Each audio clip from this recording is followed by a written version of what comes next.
Defensoría del Pueblo de Ecuador. El desafío de ser diferentes es sentirnos semejantes.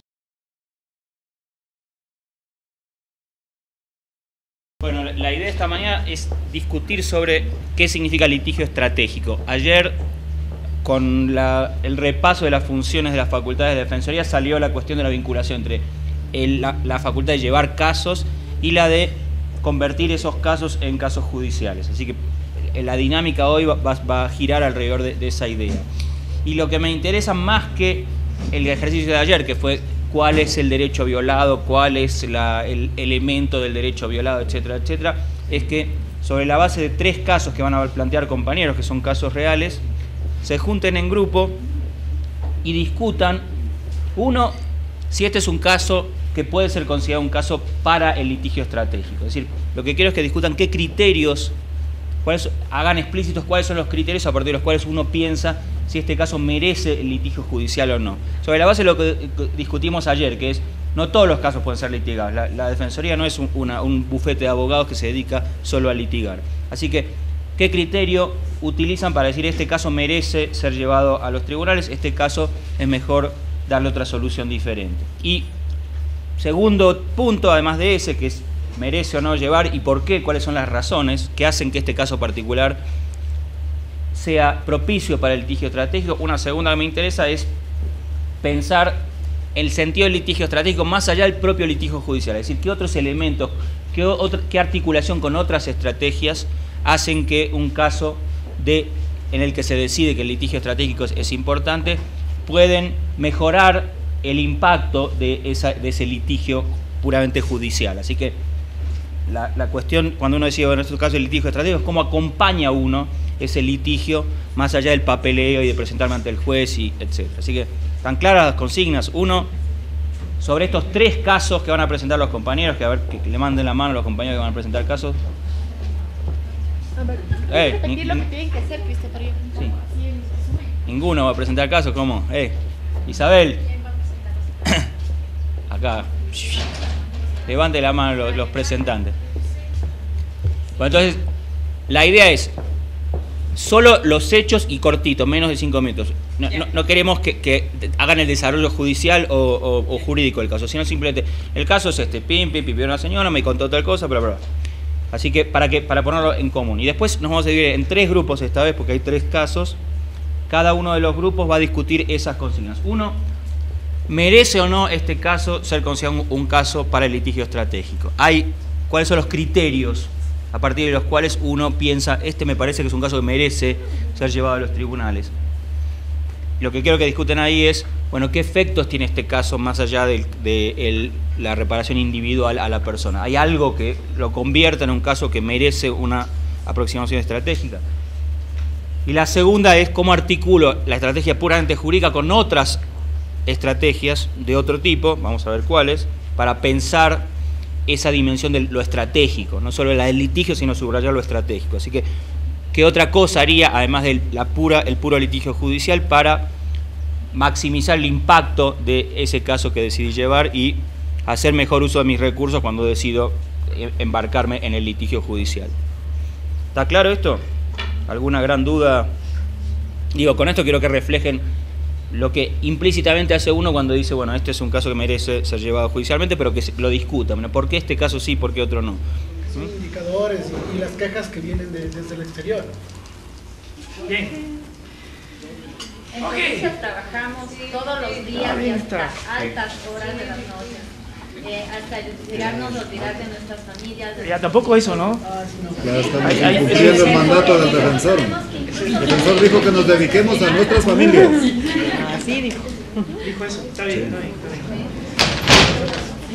Trabajamos todos los días, a todas horas. Nos van a ver en las casas, nos contactan por correo electrónico, por Facebook. Es un tema bien fuerte. Yo les quería contar un caso que litigamos. Deben de haber sido unas 50 organizaciones. ¿Qué es este caso? No sé si se acuerdan del caso Putumayo. ¿Se acuerdan de ese caso? Sí. Ese caso tenía todo lo adverso del mundo. Todo lo adverso. Estaba todo el Estado confabulado. el ministro de Finanzas en contra de las personas. Los medios de comunicación sacaron que estos eran los guerrilleros y no sé qué.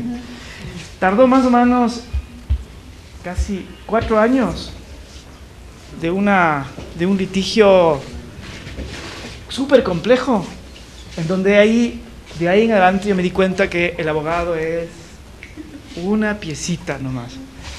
En ese caso se trataba de indígenas, se trataba de todo el poder militar del Estado y el poder político, se trataba además de una política digamos bilateral con Colombia. O sea, había un montón de casos complicados y comenzamos 3 abogados defendiendo ese caso y fuimos perdiendo y claro, nos dimos cuenta, no vamos a ganar nunca, y se fue juntando la gente y se formó tres grandes comités: un comité de carácter jurídico, uno de carácter humanitario y otro comunicacional. El humanitario lo que hacía era, ¿qué creen? ¿Qué? Estar con las víctimas, y eso era como fundamental. Ayudar a las víctimas que estaban presas, ayudar a los familiares de las personas, el estar en la zona, el suplir lo que significaba la persona que estaba en la cárcel y todas estas cosas. El comunicacional, ¿qué es lo que intentaba hacer? Cambiar la imagen, cambiar el discurso, y ese es el punto. Cuando estamos hablando en situaciones de discriminación, de violencia, de detención arbitraria, de libertad de la expresión y 1000 cosas que pasan en nuestro país, ¿cómo cambias el discurso? Y ahí logramos conseguir medios de comunicación popular, logramos conseguir gente de la Escuela de Comunicación de la Universidad Central, logramos gente que de alguna manera, esto de los actores, el mapeo y los aliados es súper importante. Y el trabajo de ellos fue al final el que logró que la estrategia jurídica venza. Después nos dimos cuenta que ser muy jóvenes era un problema de litigio, tuvimos que buscar abogados comprometidos con los derechos humanos. ¿Y eso fue fácil o no? No, para nada. Es difícil. Yo golpeaba la puerta de los abogados más reputados en el Ecuador y decía, es que ya estoy defendiendo al policía, estoy defendiendo al militar en este caso, es que este general es mi pariente. Y ese también es como una cosa que hay que ver. Después de 4 años se ganó el caso y después hasta se ganó en Corte Interamericana de Derechos Humanos. O sea, se ganó en términos penales y se ganó en términos de derechos humanos. Después fue un desastre porque el caso llegó a una indemnización cuantiosa y fue ese un motivo de pelea y digamos de ahí ya no funcionó. Pero lo que quiero decir es cómo se puede organizar grupos humanos para tratar de solventar un caso y tratar entre muchas cabezas, muchas disciplinas, tratar de hacer que un caso triunfe, o que una idea triunfe, o que una práctica se elimine.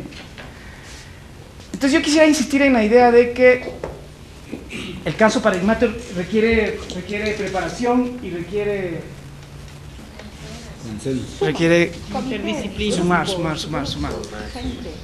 sumar gente, y ojalá sea la Defensoría un apoyo a la organización y el litigio sea un mecanismo más. Era simplemente una bolilla perdida en derecho internacional público, están formados en derecho constitucional antiguo, así que ni siquiera jamás digirieron la Constitución, ni la Constitución del 98 ni la nueva.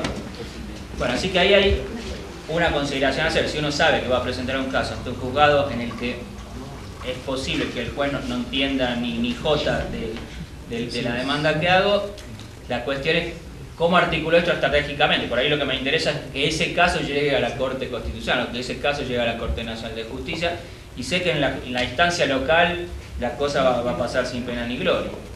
Así que ahí hay, digamos, y esto son realidades, las jueces, hemos tenido varias, mi última visita en el 2009, y en estas reuniones con jueces, hay jueces jóvenes entusiasmados, y hay jueces que uno los ve ahí con cara de que las cosas le entran por un oído y le salen por el otro. Cambió la Constitución, Pacto de Derechos Humanos, esto es exactamente lo mismo que...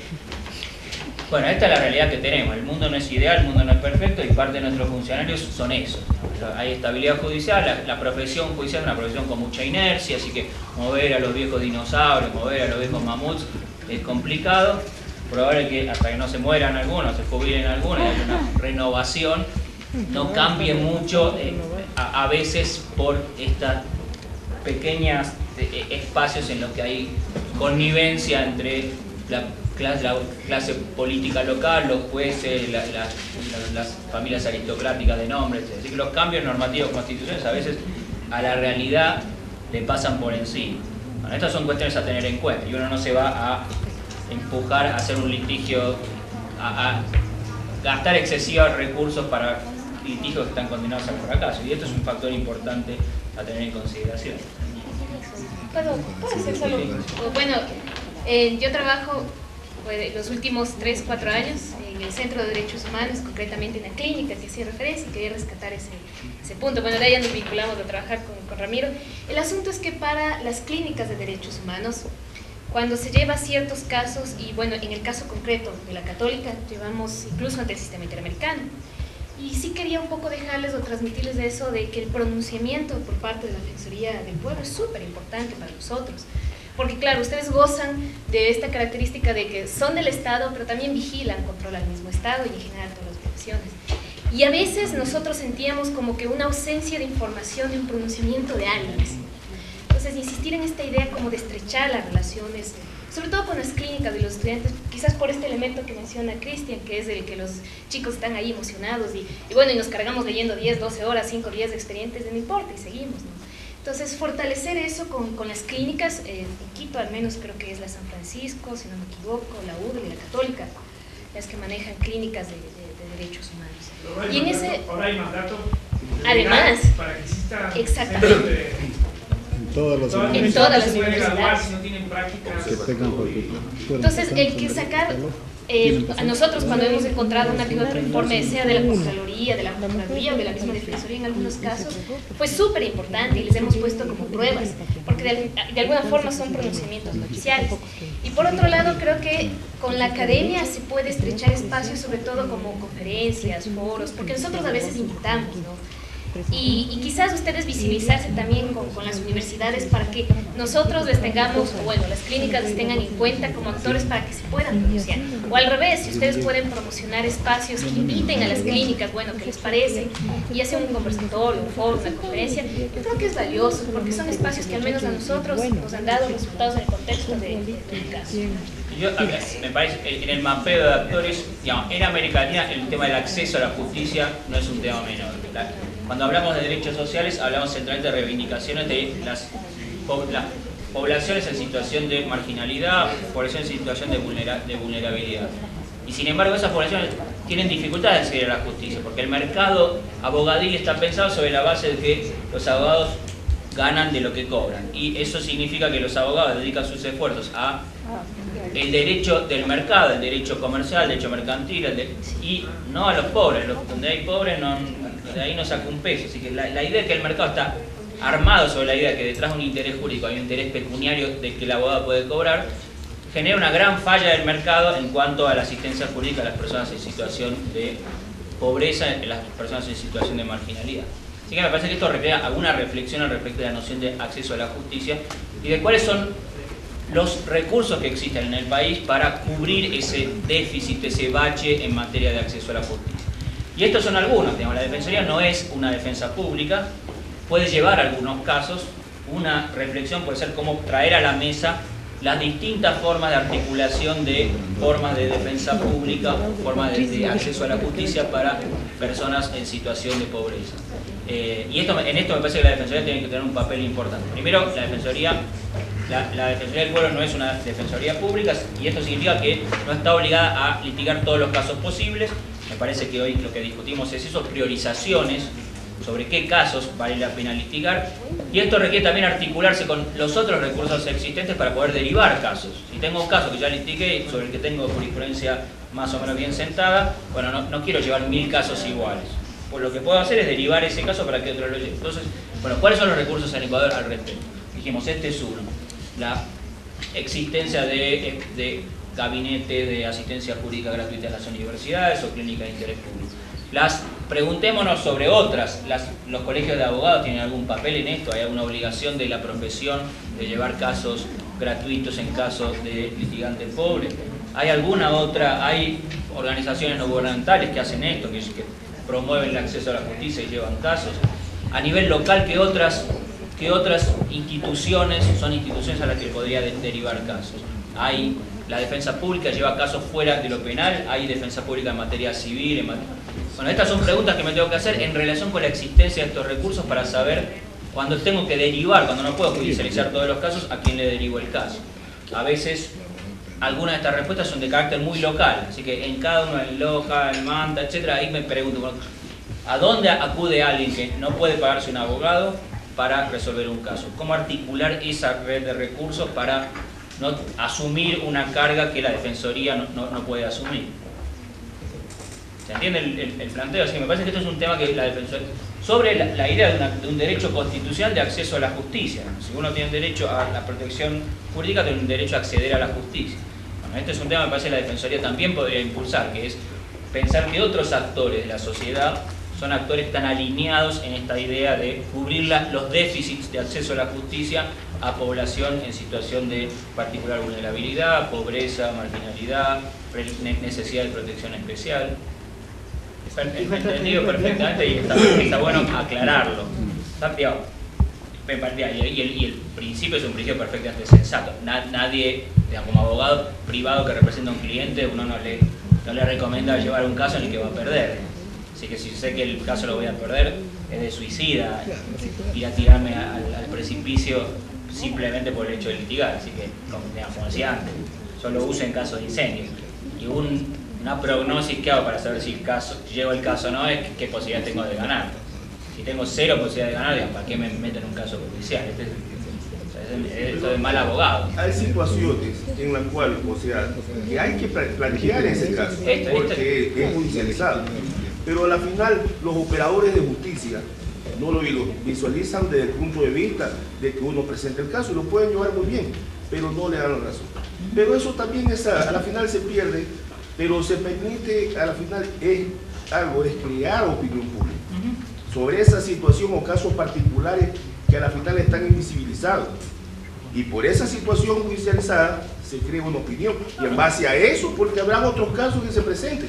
Y a la final, va a crearse otro tipo de conciencia para poderse desarrollar. Claro, yo creo que hay acuerdo en esto. El asunto es que uno, cuando decide llegar a un caso, aunque sepa que hay posibilidad de perderlo, nadie tiene a priori las cartas marcadas para ganar todos los casos, una consideración es que los argumentos, que uno esté convencido de los argumentos que presente. Uno no va a llevar un caso deshilachado, sin argumentos, solo por el hecho de litigar. Así que uno, como abogado, presenta un caso cuando al menos diagnostica alguna posibilidad de que los argumentos triunfen, aunque pierdan, digamos. Pero esto es un factor a tener en consideración, así que en eso estoy de acuerdo en el punto primero, que es que uno no litiga, no tiene compulsión litigosa y cualquier cosa que hay se convierte en caso, ¿no? Hay una evaluación de qué posibilidades de éxito tengo, pero digamos, con la conciencia de que uno no tiene el resultado asegurado en materia judicial y que puede perder algunos casos. Los casos a veces se pierden no porque el planteo estaba mal, sino por miles de otras cosas. La justicia no siempre es independiente, porque hay corrupción, porque el caso es tan sofisticado que el juzgado que presenté ni no lo entendió, digamos, porque el juez es malo, está mal formado. Hay miles de variables que hacen que aunque uno tenga un caso perfectamente planteado, o sea, enormemente innovativo, etcétera, etcétera, esto no toque la sensibilidad del juez o el juez no logre comprender perfectamente lo que uno estaba planteando.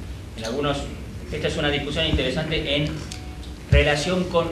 A mí me ha pasado en la discusión, el tema que levantó Ramiro es gracioso, en cuanto a la vieja generación de abogados, o sea, abogado litigante de vieja generación que es anterior a los tratados de derechos humanos, es anterior a la constitución nueva, etcétera, etcétera, y sigue litigando de acuerdo al modelo tradicional. El modelo tradicional era darle un chocolate al de mesa de entrada, ser amigo y estar en el club de los abogados, ser amigo de tal, ser primo de tal. Este es el modelo de litigio tradicional. Así que tengo jóvenes turcos que vienen a plantear, sí, porque la Constitución, los derechos humanos, la opinión del Comité de Derechos Económicos, Sociales y Culturales. Hay un choque cultural en términos de formación de los abogados.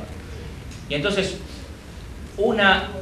en algunas de estas discusiones sobre cuál es el papel del abogado en términos de avanzar causas de derechos humanos, muchos abogados militantes de izquierda que defendían organizaciones políticas en los años 70 no tenían ninguna formación en términos de invocar normas de derechos humanos, etc., sino hacían litigio del estilo del abogado de la película, que es un litigio muy táctico, que es, bueno, sacar presos políticos, plantear, en caso de que la persona sea condenada, presentar circunstancias mitigantes y nada más que eso, una forma de litigio muy vinculada a los recovecos de la letra de la ley. La gente de formación con otros niveles ha incorporado otros niveles de argumentación y de debate, que es, esto es un principio de derechos humanos, es obligatorio por esto y esto. Entonces, a veces son discursos que chocan, argumentos que eran muy vinculados con el artículo tal, el inciso tal del artículo tal dice tal, y el otro, bueno, hay que leer tal cosa a la luz del principio de derechos humanos. Bueno, muchos jueces son de la vieja escuela, están formados en la universidad por la que pasaron, derechos humanos no era una materia, era simplemente una bolilla perdida en derecho internacional público. Están formados en derecho constitucional antiguo, así que ni siquiera jamás digirieron la Constitución, ni la Constitución del 98 ni la nueva. Bueno, así que ahí hay una consideración a hacer. Si uno sabe que va a presentar un caso ante un juzgado en el que es posible que el juez no entienda ni jota de la demanda que hago, la cuestión es cómo articulo esto estratégicamente. Por ahí lo que me interesa es que ese caso llegue a la Corte Constitucional, que ese caso llegue a la Corte Nacional de Justicia, y sé que en la instancia local la cosa va a pasar sin pena ni gloria. Así que ahí hay, digamos, y esto son realidades, las jueces, hemos tenido varias, mi última visita en el 2009, y en estas reuniones con jueces, hay jueces jóvenes entusiasmados, y hay jueces que uno los ve ahí con cara de que las cosas le entran por un oído y le salen por el otro. Cambió la Constitución, Pacto de Derechos Humanos, esto es exactamente lo mismo que... Bueno, esta es la realidad que tenemos. El mundo no es ideal, el mundo no es perfecto, y parte de nuestros funcionarios son esos. Hay estabilidad judicial, la profesión judicial es una profesión con mucha inercia, así que mover a los viejos dinosaurios, mover a los viejos mamuts es complicado. Probable que hasta que no se mueran algunos, se jubilen algunos, y haya una renovación, no cambie mucho a veces por estas pequeños espacios en los que hay connivencia entre la clase política local, los jueces, las familias aristocráticas de nombre, etc. Así que los cambios normativos constitucionales a veces a la realidad le pasan por encima. Bueno, estas son cuestiones a tener en cuenta, y uno no se va a empujar a hacer un litigio, a gastar excesivos recursos para litigios que están condenados al fracaso, y esto es un factor importante a tener en consideración. ¿Puedo hacer solo? Bueno, yo trabajo los últimos 3-4 años en el Centro de Derechos Humanos, concretamente en la clínica que hacía referencia, y quería rescatar ese punto. Bueno, de ahí ya nos vinculamos a trabajar con Ramiro. El asunto es que para las clínicas de derechos humanos, cuando se lleva ciertos casos, y bueno, en el caso concreto de la Católica, llevamos incluso ante el sistema interamericano. Y sí quería un poco dejarles o transmitirles de eso, de que el pronunciamiento por parte de la Defensoría del Pueblo es súper importante para nosotros. Porque claro, ustedes gozan de esta característica de que son del Estado, pero también vigilan, controlan el mismo Estado y en general todas las profesiones. Y a veces nosotros sentíamos como que una ausencia de información, de un pronunciamiento de alguien. Entonces, insistir en esta idea como de estrechar las relaciones, sobre todo con las clínicas de los estudiantes, quizás por este elemento que menciona Cristian, que es el que los chicos están ahí emocionados y bueno, y nos cargamos leyendo 10, 12 horas, 5 días de expedientes, no importa, y seguimos, ¿no? Entonces, fortalecer eso con las clínicas, en Quito al menos creo que es la San Francisco, si no me equivoco, la UDL y la Católica, las que manejan clínicas de derechos humanos. Y en ese... Ahora hay mandato. Además, para que exista... Exactamente. En todas las universidades. Si no tienen prácticas. Entonces, el que sacar, a nosotros cuando hemos encontrado una que otro informe, sea de la Contraloría, de la Contraloría o de la misma Defensoría en algunos casos, fue súper importante y les hemos puesto como pruebas, porque de alguna forma son pronunciamientos oficiales. Y por otro lado, creo que con la academia se puede estrechar espacios, sobre todo como conferencias, foros, porque nosotros a veces invitamos, ¿no? Y quizás ustedes visibilizarse también con las universidades para que nosotros les tengamos, o bueno, las clínicas les tengan en cuenta como actores para que se puedan pronunciar. O al revés, si ustedes pueden promocionar espacios que inviten a las clínicas, bueno, ¿qué les parece? Y hacen un conversatorio, un foro, una conferencia, yo creo que es valioso, porque son espacios que al menos a nosotros nos han dado resultados en el contexto del caso. Yo, me parece, en el mapeo de actores, digamos, en América Latina el tema del acceso a la justicia no es un tema menor. Cuando hablamos de derechos sociales, hablamos centralmente de reivindicaciones de las poblaciones en situación de marginalidad, poblaciones en situación de vulnerabilidad. Y sin embargo esas poblaciones tienen dificultades de acceder a la justicia, porque el mercado abogadil está pensado sobre la base de que los abogados ganan de lo que cobran. Y eso significa que los abogados dedican sus esfuerzos a el derecho del mercado, el derecho comercial, el derecho mercantil, y no a los pobres. Donde hay pobres, de ahí no saca un peso. Así que la idea de que el mercado está armado sobre la idea de que detrás de un interés jurídico hay un interés pecuniario de que el abogado puede cobrar, genera una gran falla del mercado en cuanto a la asistencia jurídica a las personas en situación de pobreza, a las personas en situación de marginalidad. Así que me parece que esto requiere alguna reflexión al respecto de la noción de acceso a la justicia y de cuáles son los recursos que existen en el país para cubrir ese déficit, ese bache en materia de acceso a la justicia. Y estos son algunos, digamos, la Defensoría no es una defensa pública, puede llevar algunos casos, una reflexión puede ser cómo traer a la mesa las distintas formas de articulación de formas de defensa pública, formas de acceso a la justicia para personas en situación de pobreza. Y en esto me parece que la Defensoría tiene que tener un papel importante. Primero, la Defensoría del Pueblo no es una defensoría pública y esto significa que no está obligada a litigar todos los casos posibles. Me parece que hoy lo que discutimos es eso, priorizaciones sobre qué casos vale la pena litigar, y esto requiere también articularse con los otros recursos existentes para poder derivar casos. Si tengo un caso que ya litigué, sobre el que tengo jurisprudencia más o menos bien sentada, bueno, no quiero llevar 1000 casos iguales. Pues lo que puedo hacer es derivar ese caso para que otro lo lleve. Entonces, bueno, ¿cuáles son los recursos en Ecuador al respecto? Dijimos, este es uno. La existencia de gabinete de asistencia jurídica gratuita en las universidades o clínicas de interés público. Preguntémonos sobre otras.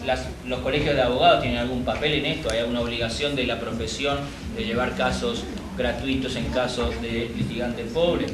¿Hay alguna otra? ¿Hay organizaciones no gubernamentales que hacen esto, que promueven el acceso a la justicia y llevan casos? A nivel local, ¿qué otras instituciones son instituciones a las que podría derivar casos? ¿Hay la defensa pública lleva casos fuera de lo penal? ¿Hay defensa pública en materia civil? Bueno, estas son preguntas que me tengo que hacer en relación con la existencia de estos recursos para saber cuando tengo que derivar, cuando no puedo judicializar todos los casos, a quién le derivo el caso. A veces, algunas de estas respuestas son de carácter muy local, así que en cada uno, en Loja, en Manta, etc., ahí me pregunto, bueno, ¿a dónde acude alguien que no puede pagarse un abogado para resolver un caso? ¿Cómo articular esa red de recursos para no asumir una carga que la Defensoría no puede asumir? ¿Se entiende el planteo? Así que me parece que esto es un tema que la Defensoría... Sobre la idea de un derecho constitucional de acceso a la justicia. Si uno tiene derecho a la protección jurídica, tiene un derecho a acceder a la justicia. Bueno, este es un tema que me parece que la Defensoría también podría impulsar, que es pensar que otros actores de la sociedad son actores tan alineados en esta idea de cubrir los déficits de acceso a la justicia a población en situación de particular vulnerabilidad, pobreza, marginalidad, necesidad de protección especial.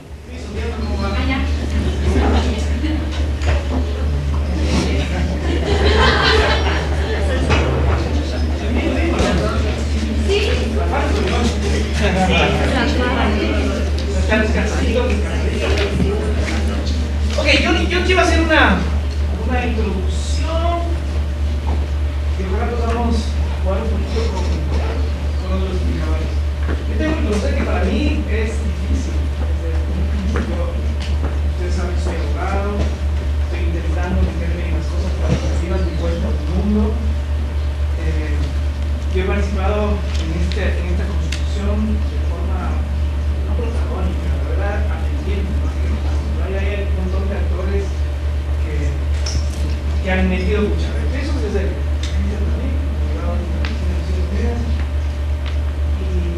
y hemos aprendido del mecanismo de las Naciones Unidas, quizás la base fundamental fue el primer informe de Paul Ramsey de Derecho a Salud, pero un esfuerzo enorme por ampliar todos los derechos. Y en el grupo de trabajo del sistema interamericano para comunicar el impacto de redes sociales hay una profesión tendrá la Laura Pautasi. Es abogada y socióloga. Ella ha sido una mujer super clara y ella tiene 2 libros muy importantes si alguien realmente quiere profundizar. Uno de ellos, los dos son compilados por Víctor Ramón, que es el coautor del libro clásico sobre políticas públicas de derechos humanos. Entonces, Laura Pautasi Pautasi con 2 S, P-A-U-T-A-S-S-I. Pues de todos modos, algunos ensayos de ella yo puedo pasarlos. Si alguien quiere profundizar en esto. El Cristian va a decir que nos paso yendo a la... Oye, todo para decirles que... Yo entiendo que para muchos de ustedes, además a nosotros en el sistema educativo ecuatoriano nos privaron de la matemática, no sé si les pasó eso. A los sociales nos quitaron, ahora ya es un relajo. ¿Qué es un problema? ¿Quién más recibió esta división de físicos, matemáticos, sociales? Claro, todos. ¿Qué es una desgracia? Y es una desgracia porque nos privaron de uno de los ordenadores racionales más importantes, que es la matemática, la física, la lógica, que es un problema. Ok, pero lo que quiero decir con toda esta discusión, que a pesar de lo difícil, es necesario. Ese es el punto. A mí me parece, para mí es súper claro que es distinto como litigante ganar un caso que incides en la vida de esa persona, y es súper importante, y los abogados tenemos que meternos ahí, y es maravilloso. Pero cuando uno incide en políticas públicas, quizás no ve la cara de la persona, pero son miles y millones de personas que pueden beneficiarse. Así que el impacto de tiempo entre el uno y el otro es enorme. Ustedes tienen un mandato así de protección general, y eso significa las dos cosas. Y acá estamos, y me parece que el defensor y la defensoría está promoviendo de empujar hacia esta vigilancia también de la política pública. Todo para decirles que no soy un experto en esto, entonces estoy metido en esto, me resulta difícil, pero al mismo tiempo sé que es terriblemente importante, terriblemente importante. Así que, y creo que hay que hacerlo, más aún cuando ustedes trabajan en institución pública y tienen ese mandato, ¿no? Así que yo voy a hacer una introducción medio crítica, media estratosfera, como dice el Cristian, pero ya ni modo, porque si no hago eso yo mismo me aburro, y vamos a ver cómo nos va. Entonces, voy a contar un poco entre antecedentes, entre lo que consiste cada indicador, en las dificultades, las ventajas, los retos y también los problemas que puede tener un indicador. Tampoco es todo el indicador. ¿Qué estoy haciendo? Ya, ahí vamos a ver. Ahora sí, la primera será esta. Muy bien. Este es un discurso que se pegó Saramago cuando inauguró el Foro Social, que a mí me fascina. No sé si han oído, Las Campanas de la Justicia. Están en internet en todos lados, es un cuentito bien chiquito. A mí me gusta mucho Saramago. Y él solo contó el cuento para inaugurar el Foro Social. Y el cuento, Cristian, ¿te acuerdas? Sí. A ver, cuenta un poquito. Hablaba de un pueblo campesino, donde había un abuso constante del terrateniente frente a los que tenían pequeñas propiedades. Y decía, bueno, el contexto era que siempre en la iglesia tocaba... Ya, pero no te vayas tanto, no te vayas tanto. A ver si, ya. ¿Qué pasa ahora con la campana? Entonces siempre en la iglesia tocaba la campana para que la gente acuda a misa. No, era mucho más del significado. Ese era uno de los sentidos de la campana. Nosotros ahora hemos perdido la cantidad de formas de expresión de la campana. Uno de esos era el de misa. Ping, ping, ping, ping, ping. Ya, el otro... Y también llamaba para los funerales. Los funerales. Moría, ¿no? Hay un sonido distinto. No sé si en algunos lugares de provincia todavía la campana sigue teniendo sonidos distintos. Funerales uno, evidente. El otro es llamada misa. ¿Qué otro hay? Doblan cuando ha fallecido alguien. ¿Doblan cuando fallece alguien? ¿Qué más hay? La hora. Sí, y por ejemplo en el pueblo donde yo estudié sociología del derecho, era impresionante cómo uno podía vivir ya sin reloj. Uno podría saber si era las 11:15, las 12:30, solo con las campanas. Sí, la hora, es súper importante. Ya, ¿y qué pasó? Pues entonces había constantes abusos o atropellos de parte del terrateniente con esta gente. Muy bien. Hay un caso en particular que está contando el señor, que es un campesino que hay un terrateniente que le está moviendo el mojón.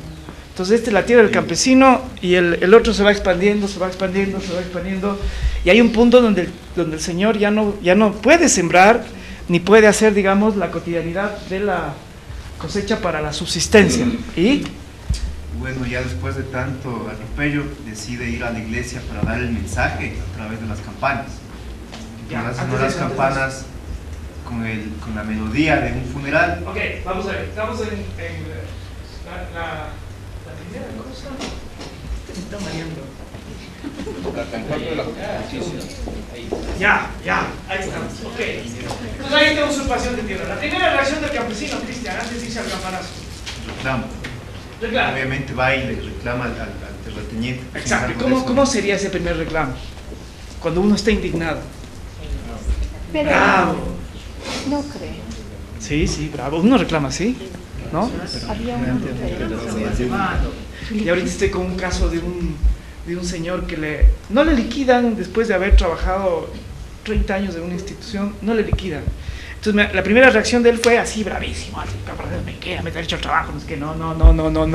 La primera es el reclamo, que normalmente es la reacción así, oiga, ¿qué le pasa? ¿Por qué mueve el mojón? Está abusando usted. Esto no funciona a veces con los poderosos. Y la segunda, súplica. ¿Cómo sería? Por favor, es su tierra, es lo único que tiene, tiene familia, que algún día su hijo le han de hacer lo mismo, o sea, esta es la... Pero así nos pasa, no sé si les ha pasado. Cuando uno está bravito ya después... Sí, después ya es complicado. Ya si no se avala, ya está este no le funciona, luego ¿qué hace? ¿Qué pasa en el campesino? No recuerdo bien, pero sí creo que pone la queja, sin embargo. Pone la queja, pone donde los jueces. Por el poder que tenía el terrateniente, no se le administra justicia. No le hacen justicia, le favorecen al terrateniente. Y hay que suponer que el terrateniente en el sistema de justicia tenía poder, seguramente era... Además en esa época los jueces eran de una alta clase social y posiblemente el terrateniente también, el juez era terrateniente seguramente, así que no le funciona la justicia. Y luego el campanazo. No le manejo estas cosas. Luego el campanazo, muy bien. El señor llega, toca, ¿qué tipo de campana, Cristian? Funeral. Plum, plum, plum, plum, plum, plum. ¿Qué hace la gente en un pueblo cuando hay campanazo de funeral? Va a la iglesia a ver quién se ha muerto. Va a la iglesia a ver quién se ha muerto. Y sí, además se reúne la cosa. ¿Y qué es lo que dice el campesino? Que les recuerda que la justicia ha muerto. La justicia ha muerto. Y a través del campanazo siempre va a recordarles eso. La justicia ha muerto, exactamente. ¿Qué pasó después? Según Saramago. No, se acabó el cuento ahí. Y él pregunta, ¿qué pudo haber pasado después? Y eso es, ¿qué pudo haber pasado después? Digamos que fíjese que la Constitución nuestra se supone que la potestad de los jueces para administrar justicia reside en la gente. Entonces la gente cuando no encuentra la justicia que se le da al Estado, digamos que recupera o no su capacidad de hacerla. Es la resistencia famosa. Muy bien, ¿qué creen que pasó? ¿Qué pudo haber pasado? ¿Cómo quiere que le cuente la historia? ¿Bonita o no? Eres enlace. ¿Qué pudo haber pasado ahí? Yo Se creó. Imaginémonos las dos alternativas. ¿Ah? Dos alternativas pueden haber. ¿Qué pasó después? No pasó. Y el otro... Muy bien, la una es que el pueblo decide apoyar la demanda del campesino, decide que hay una injusticia, se mueve, se organiza y puede ser que presione al juez o puede ser que mueva al pueblo los mojones. Pero es cuando el pueblo se mueve, es cosa seria. Por eso, ya esa es la una alternativa. La otra, ¿cuál puede pasar? Que no pasa nada. Que no pasa nada. Que tuvieron temor. No ha sido un muerto real de carne y hueso y se va. ¿Qué es lo que hace que el pueblo reaccione de una u otra forma? La conciencia. La conciencia, exactamente. Y en los derechos sociales son las cosas que voy a mencionar después. El problema es la conciencia. Los pobres no saben que tienen derechos. Pero yo creo que también a veces, o muchas veces pasa que no necesariamente ese hecho va a tener un final feliz, pero sí puede dar pauta precisamente para eso, para tomas de conciencia quizás que después de 20, 30 años digamos, ¿no es cierto? Esta indignación, la gente logre. No sabemos si se indignaron. Aquí esperaríamos que sí, al menos como le cuenta a él que efectivamente hay una injusticia. Pero también a veces más que la conciencia, porque que generalmente es difícil que las personas tenemos conciencia, es el miedo de que a nosotros nos pase lo mismo. Entonces a veces actúan de una manera preventiva. Entonces dices, no vamos, por si acaso nos vaya a hacer igual. Pero igual es conciencia. Sí, pero eso tampoco es fácil. Por ejemplo, ahora que destituyeron a estos 2 jueces de Corte Nacional, yo les digo, vean, hay un montón de jueces que están pasando igual que ustedes. Coja la bandera y van a ver cómo los demás jueces se proyectan como ustedes. Pero no hay forma. Pero ahí no es fácil. Hay miedo, hay desconocimiento, lo que sea. Muy bien, en los test. Yo puse desalojo forzoso porque en esa época había, esta es una cosa que presenté en Chile, en esa época en Ecuador, en Quito, en Guayaquil había pasado varios desalojos, no sé si se acuerdan estos de la pasó el gobierno. Y ahí, yo me acuerdo haber visto ¿han visto los desalojos cuando las mujeres aparecen en la televisión? O sea, al principio son bravitos, de Parello Estacio, no sé qué, nosotros, una edición, perfecto, maravilla, y resulta que ya nada más funciona. Luego cuando están los bailadores, las cosas, ¿cómo está la gente? Sí, con mucho miedo. Luego hicieron nada, aquí hay una metáfora que no sé si vale o no vale. Aquí hay el grupo de trabajo, lo que sea, puede ser Naciones Unidas, puede ser la Defensoría del Pueblo, la verdad, puede ser lo que sea. La verdad es que en lo que nos toca ahorita es la Defensoría del Pueblo. ¿Puede la Defensoría del Pueblo ser la campana? Creo que no les queda otra, tampoco ustedes son justicia ni nada. Es la campana la que llama la atención a través de un informe. ¿Será? Debería ser.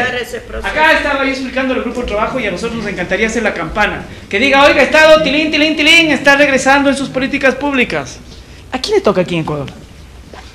La verdad es que yo creo que sí a la Defensoría, ¿no? O sin duda alguna, ¿no? O sea, ¿quién tiene el mandato constitucional? Los jueces tienen en su ámbito específico de casos concretos. Los legisladores en sus normas y en general, sobre todo los actores que pueden jalarse. La Defensoría del Pueblo, ¿no? Sí. También el Ministerio de Justicia y Derechos Humanos. Pero hay menos, porque el Ministerio no le puedes pedir que se vaya. Es parte del Ejecutivo. Sí, es parte de la cosa. Yo me acuerdo que una de las cosas que peleábamos cuando yo trabajaba en el Ministerio de Justicia es, claro, no puedes salir públicamente y decir, oye, el Ministerio de Salud te jalaste, compraste ambulancias. O sea, yo decía que el Ministerio de Justicia tiene que hacer por debajo todas las cosas. Sí. O sea, no le va a acusar el mismo gobierno a la otra agencia del gobierno. Pero la Defensoría del Pueblo sí tiene su autonomía. Ok, entonces la campana, digamos que es la Defensoría del Pueblo. El campanazo, uno de los campanazos, podrá ser los indicadores. Porque la idea de la campana en el cuento es que llamas la atención sobre algo.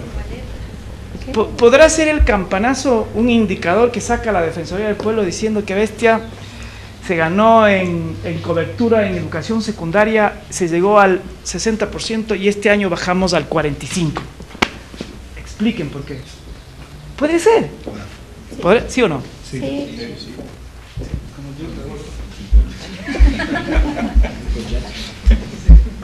Ok. Los vecinos. Los que hemos trabajado en derechos humanos sabemos que si la gente no acude al campanazo estamos perdidos. O sea, un abogado, uno cuando sale de la universidad cree que el abogado solito vence al sistema. La verdad es que no se puede. Yo tengo conciencia, por ejemplo, mi primer caso difícil que litigué fue este de los 11 indígenas que fueron acusados de guerrilleros. Y estoy convencido que cuando ganamos ese caso fue cuando la opinión pública nos apoyó, cuando se levantaron todas las comunidades de base del lago Agrio, ahí se ganó el caso. Y si no, era la versión del ejército. Acá, fíjense, esto es una de las cosas que nunca hay que descuidar. Sí. Ustedes tienen la suerte de que la gente va con ustedes. Y ahí una de las cosas es que las intervenciones tienen sentido cuando la gente sabe que ustedes están apoyándoles y sabe que ustedes son una herramienta para la defensa. Eso es súper importante. Sin vecinos, el terrateniente gana. Sí, claro. Además en derechos humanos siempre estamos luchando contra los poderes. Contra el poder político, contra el poder económico, contra el poder mediático, contra el poder de la fuerza. Siempre, siempre, siempre. Y a veces de la autoridad se gana con esto. ¿Qué después? Aquí, claro, lo que esperamos es, cuando somos más o menos conscientes, que las cosas cambien y que sea justicia. Aquí hay el sistema internacional es súper lento, que es una de las cosas que no quisiéramos que nunca pase con los sistemas nacionales. la acción de protección dura 8 días, 10 días, 20 días. Un caso ante la Corte Interamericana, incluida la comisión, dura 8 años, 10 años, 6 años. Todo es lento allá. Y entonces hay que seguir las cosas que ellos producen, que son súper bien pensadas, sistematizadas, discutidas, a veces son muy egoístas, tacañas, pero digamos que hay... Fíjate, aquí hay como... Yo quería hacer el drama de lo que significaba llegar a un sistema de protección internacional. La Carta, la Declaración de Derechos Humanos de la OEA, luego tienen el primer borrador de la Convención de Derechos Civiles y Políticos, se aprueba esa, luego tienen el borrador de derechos de cosas culturales, se aprueba, y fíjense cuántos años pasan para cada cosita. Y claro, el punto es este. El sistema interamericano funciona, por eso cuando yo le oigo al presidente que quiere cambiar el sistema de protección de derechos, digo, sí, presidente, pero no cambie las cosas que no son problemas. Quiere cambiar la relatoría de libertad de expresión, que está funcionando bien. Quiere cambiar las medidas cautelares, que es una de las pocas cosas que funciona bien. Quiere cambiar la sede, que bueno, ya que no es lo más importante. El problema es este, que cada 9 años, porque este sistema de protección, en general los sistemas internacionales son los estados que acuerdan favorecer los derechos de la gente. Acuerdan entre ellos proteger a su gente. No es el estado bilateral, en donde acuerdan el Tratado de Libre Comercio, las fronteras. Son tratados donde se trata de los derechos de la gente. Pues a mí me parece que cuando nos están quitando cosas, a mí me parece que, o sea, el Estado negocia lo que le dé la gana cuando se trata de cosas del Estado, pero cuando se trata de obligaciones hechas a nivel internacional para proteger a la gente, ahí hay que pronunciarse, ¿no? Ok. Este grupo de trabajo, y más o menos podríamos proyectar con la Defensoría. A mí me parece maravilloso saber que casi todos ustedes son nuevos y que están de alguna manera refundando la Defensoría del Pueblo. ¿Sienten eso? Yo soy una de las personas que nunca creyó en la Defensoría del Pueblo porque fue un órgano súper politizado. O sea, la Defensoría del Pueblo se creó así. Oye, el Partido Social Cristiano, dame tu voto, te doy 3 puestos en la Defensoría. Dame tu voto, partido PRE, y te doy 3 puestos, y te pongo la Defensoría en Esmeraldas. Así se creó. Y a mí me parece ahora lo que he estado escuchando, casi ustedes pasaron por un proceso de selección. Y todos son nuevos. ¿Cuál será la persona que más tiempo está? 3 años. ¿Quién da más? ¿Quién da más? ¿Quién da más? ¿Quién da más? ¿Cuánto? 12 años. 12 años. Esta es memoria histórica ya.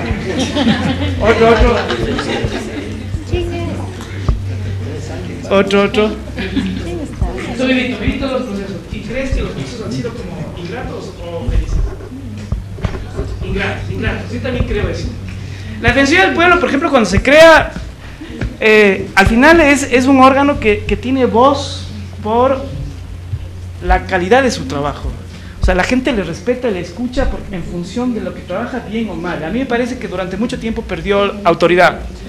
Yo estoy sintiendo que están, y acá solo el hecho de ver tantos activistas de derechos humanos que he conocido a lo largo de mi vida, o sea, me da la impresión de que realmente quieren dar un vuelco importante. Así que digamos que ustedes están arrancando. ¿Sienten eso? Sí, el hecho de las planificaciones. Ahora, ayer le oí al defensor que estaba reestructurando los presupuestos, decía que va a poner oficinas de no sé dónde que nunca ha habido. O sea, me parece que están como refundando la Defensoría del Pueblo. Muy bien, arrancar no es fácil. Ganarse autoridad no es fácil. De hecho, este hecho de que confundamos a veces la Defensoría del Pueblo con la Defensoría Pública es un problema. Muy bien.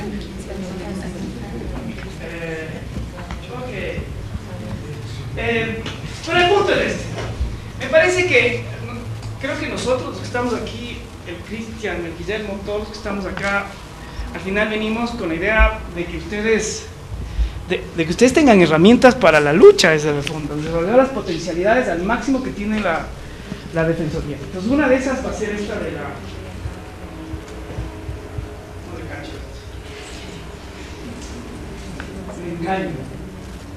Ok, ahí hay algunos problemas. Esto ya hemos mencionado teóricamente, la Constitución, el artículo 11, son igual jerarquía, los derechos sociales, hay robo, no sé qué cosas, es un debate, a pesar de las triple I que digo que son la interdependencia, la indivisibilidad, la interrelación de los derechos, eso lo sabemos.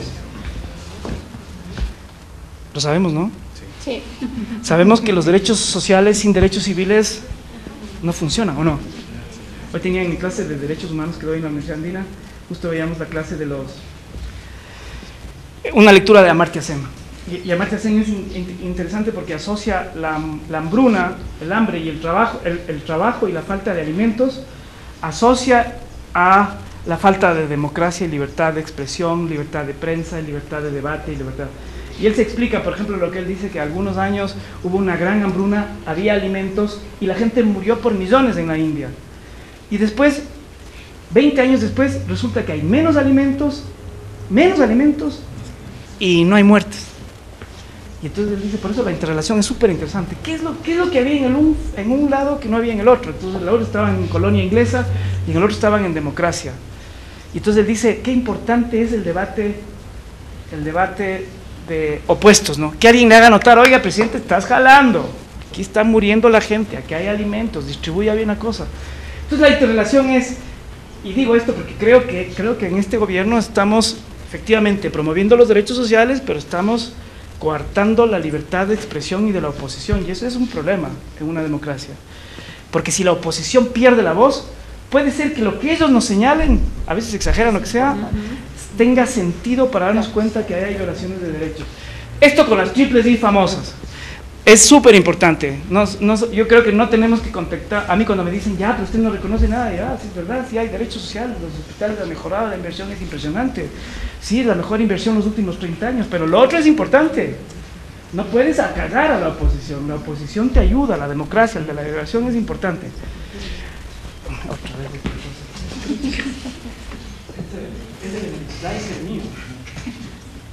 Ok, a pesar de, bueno, ayer mencioné algo del libro del costo de los derechos de Holmes de Sustain. El dualismo existe, es una realidad. Los dos pactos tienen formas distintas. Estamos a punto de que se inaugure el Comité de Derechos Económicos y Culturales para recetar denuncias de que no solamente haga informes. Este dualismo existe. Aquí hay una cosa, está metido, digamos, hay una cosa ideológica y una cosa también de carácter práctico ahí, lo ideológico. Y yo soy de las personas que cree que la ideología es necesaria, pero también la ideología puede ser muy perversa para la vida. Y hay algunas cosas ahí, por ejemplo. ¿Por qué la pobreza no se habla con lenguaje de derechos? Porque al final, ¿quién es un ser pobre?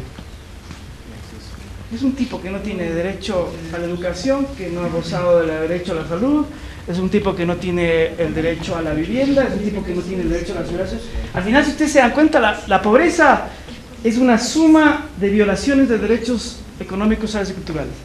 Pero así, tráiganme un pobre y solo le vemos y van a ver que no tiene vivienda, no tiene vestido, no tiene nada, no tiene nada. Por ejemplo, ahí hay una cosa ideológica, pero le llamamos pobreza. Y la pobreza no nos angustia tanto como, por ejemplo, el genocidio. O sea, matas a 3 millones de personas y es genocidio, y la comunidad internacional, derecho penal internacional, la corte, no sé qué. Matas a un montón de personas progresiva sistemáticamente en el tiempo, la pobreza, y no te genera la misma angustia, ¿no? ¿O sí? La mortalidad infantil, ¿cuánto es la tasa según la Atlas de...? Pero será unos 34 por 1000, más o menos. O sea, es 34 cada 1000 niños están muriendo en nuestro país por falta de vacunas. No nos mueve nada. Y en cambio, si es que los policías municipales pegan a los de Alianza País, el drama 5 días en la prensa, ¿no? Entonces fíjense, la ideología es este fenómeno tan interesante que te crea la realidad y al mismo tiempo te oculta una realidad. Yo pongo el ejemplo ahí de esta película que me llamó tanto la atención, no sé cómo le tradujeron al español, pero es sobre la muerte de Bin Laden. Yo decía, que bestia, si no tienes un poco de conciencia, estos gringos te comen vivo. Es una película que comienza así. Además, la escena, ustedes ven la tortura. Y el tipo le cuelga, es una cosa que dice, se va desarrollando la película y al final acaba muerto Bin Laden. Y después el mensaje que uno lleva es, los medios extremos, ya no es tortura, los medios extremos fueron necesarios para vencer a este desgraciado. Ustedes ven cómo se gana el domicilio, cómo se invade las fronteras, cómo entran, matan al guagua, matan a no sé qué, es toda una cosa así. Pero los gringos lo ponen de tal forma que uno siente alivio de que le mataron a Osama. Uf. Y uno no se da cuenta que para matar a Osama tuvieron que violar la intimidad, allanar el domicilio, hacer una ejecución extrajudicial, torturar. Fíjense eso. Fíjense eso. Esa laptop es de gobierno. Es de la época de Huecay.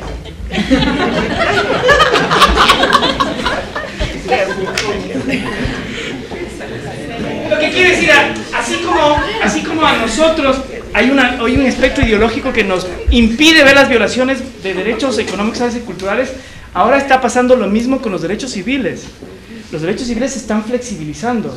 Entonces tenemos ahí en Guantánamo sin fórmula de juicio, no hay habeas corpus, un montón de gente ahí que a pesar de que la corte se pronuncia, igual está el limbo ahí, y nos vamos como, por el terrorismo nos vamos como aceptando cosas, ¿no? Sí. En derechos civiles ya los jueces aplican 40 casos de la figura de terrorismo cuando es inconstitucional, y nos vamos como, sí es necesario, sí, la orden y la paz, ya, de los miserables ni hablo, ustedes ya saben.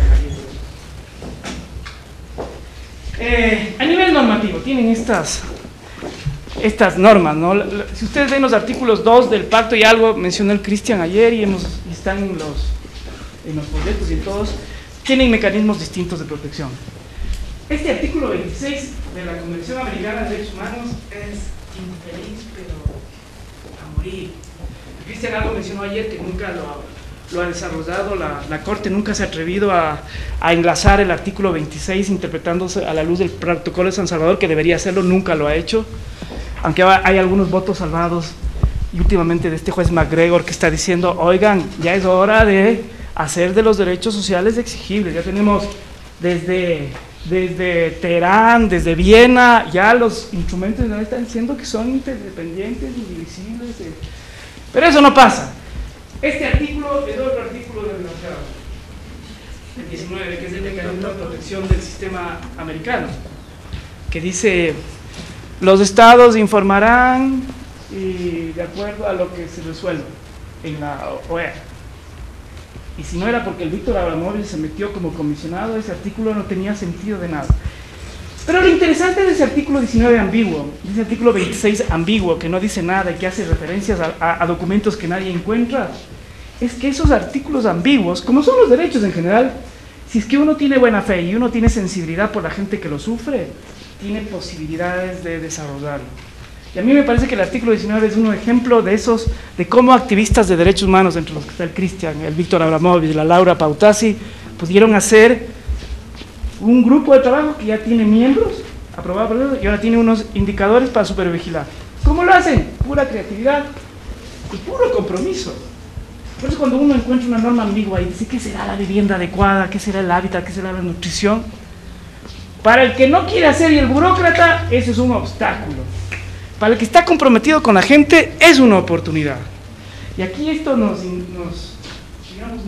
favoreció. Ok. El gran esfuerzo que han tenido el Víctor cuando hizo el informe de justicia, esta Laura, este caballero de acá también, es distinguir los típicos informes, el típico indicador social del indicador de derechos. Si ustedes ven, por ejemplo, este atlas de la ¿cómo se llama? ¿Atlas de qué es? El atlas de desigualdad socioeconómica no es un atlas de derechos. Es un típico atlas de indicadores sociales. Ayer hicimos un esfuerzo, bien o mal, de intentar darle lenguaje jurídico o una interpretación jurídica a un atlas que no tenía el sentido. El indicador de derechos humanos, en cambio, sí es un indicador que está pensando no en la situación social, sino en la violación o no de los derechos. Y hay algunas diferencias. Una es esta: el fenómeno social aislado. ¿Alguien se acuerda de algún dato de ayer?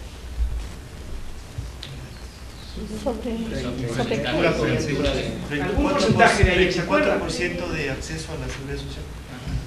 Ya, por ejemplo, se lanza el dato y ese dato resulta que puede ser visto, difundido, analizado o escondido de forma individual.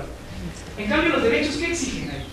Ustedes ven pensaría, qué me hace pensar a mí el hecho de que la gente no acceda a la seguridad social? Si yo veo de forma interrelacionada y con interdependencia todos los derechos, ¿qué está pasando ahí? Si uno no accede a la seguridad social, ¿a qué más no accede? No tiene salud, no tiene trabajo, posiblemente no va a tener por los préstamos que concede el Seguro Social posibilidad de acceso a la vivienda. ¿Qué? El derecho a la jubilación.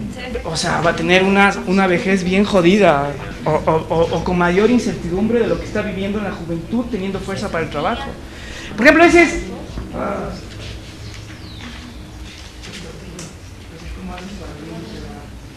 la una. La otra es que solo cuantifica y se lanza unas cifras ahí, 14 por mil, 31%, 48 no sé qué, y es increíble porque ustedes pueden ver a los encuestadores, a los matemáticos y a estos cientistas sociales que te lanzan la cifra fríamente, ese es el punto. En derechos humanos ustedes podrían o deberían ver que atrás de la cifra hay un problema. Hay una obligación que no se cumple, hay un derecho que se está violando, hay una persona que está sufriendo. Esta es una diferencia enorme. La otra es que acá, claro, la otra vez el Guillermo nos estaba contando lo difícil que fue montar el Atlas. Y en ese Atlas, por varias razones, porque el número no estaba bien calculado, porque esto no convenía a no sé quién, porque no había los datos, porque no sé, yo qué sé. Lo cierto es que aquí el Estado decide qué pone y qué no pone. O sea, veamos esto hay disposición. ¿Cuál es el acceso a la justicia? No pongamos porque no hay estadística en la justicia, no sé qué. ¿Acá qué pasa?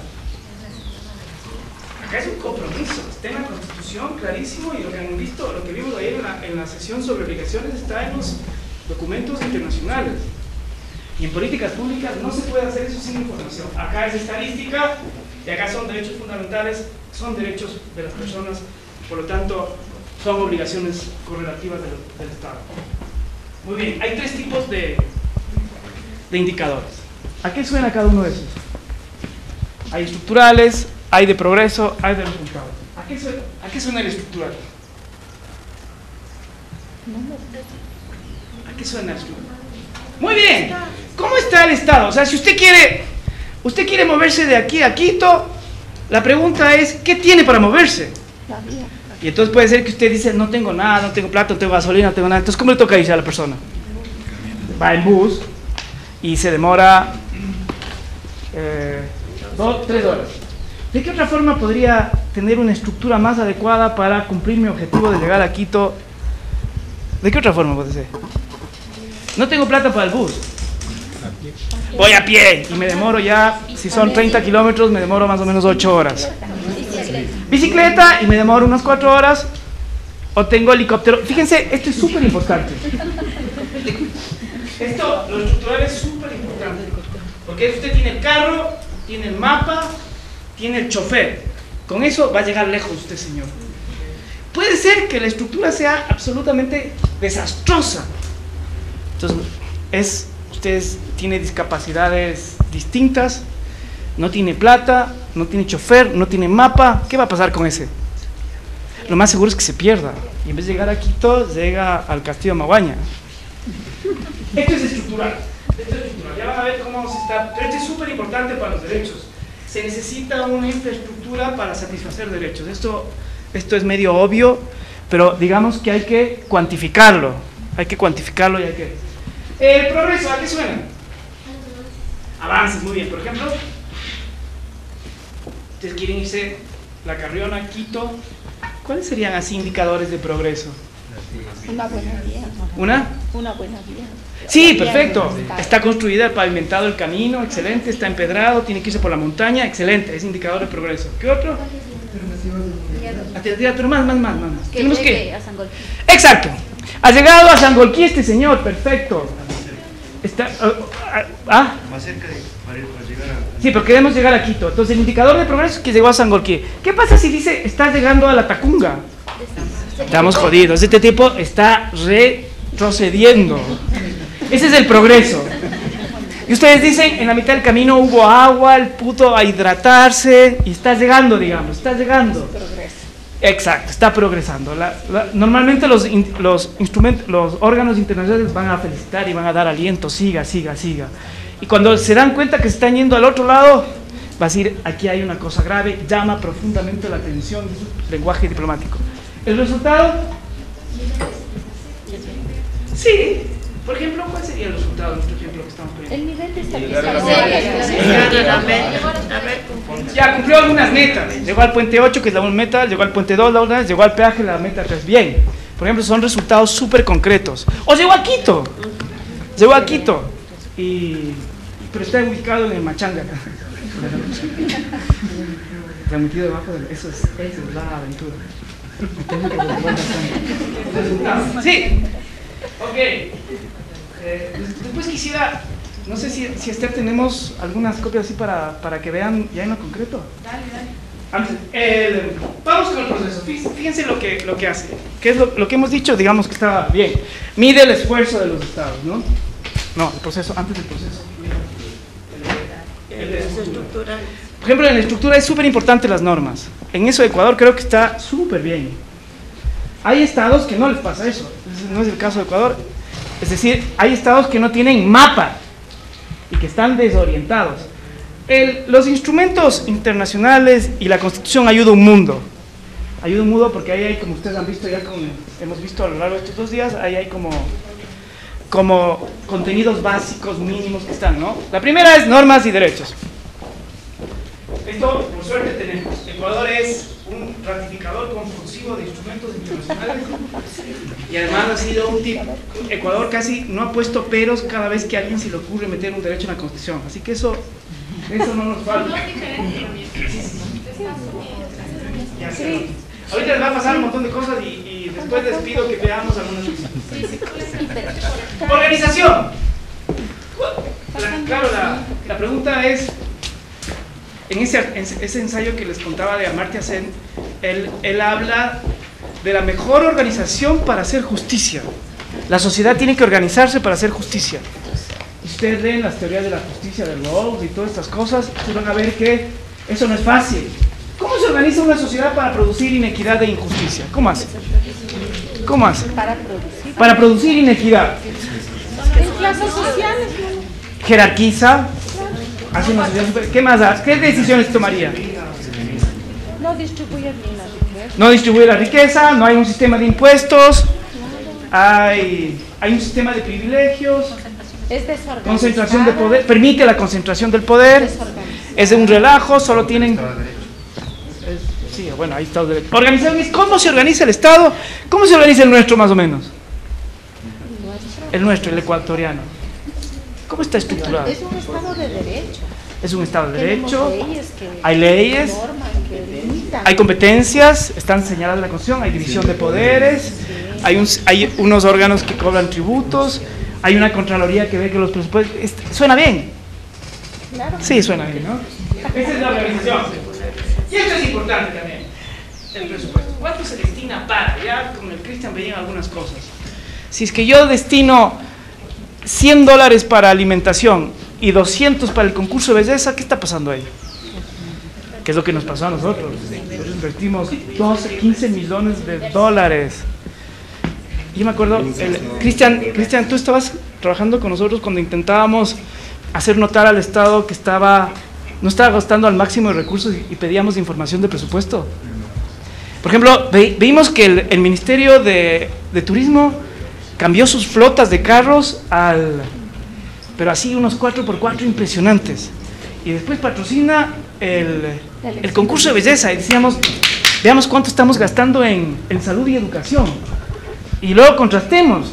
¿Usted tiene recursos para comprar 4x4 y al mismo tiempo está muriendo la gente de hambre? ¿Hay caso o no hay caso? Hay caso. El presupuesto, cómo se organiza es importante. No solamente es decir, tengo 18 millones, sino cómo se desglosa. Defensoría del Pueblo de Ecuador. El desafío de ser diferentes es sentirnos semejantes.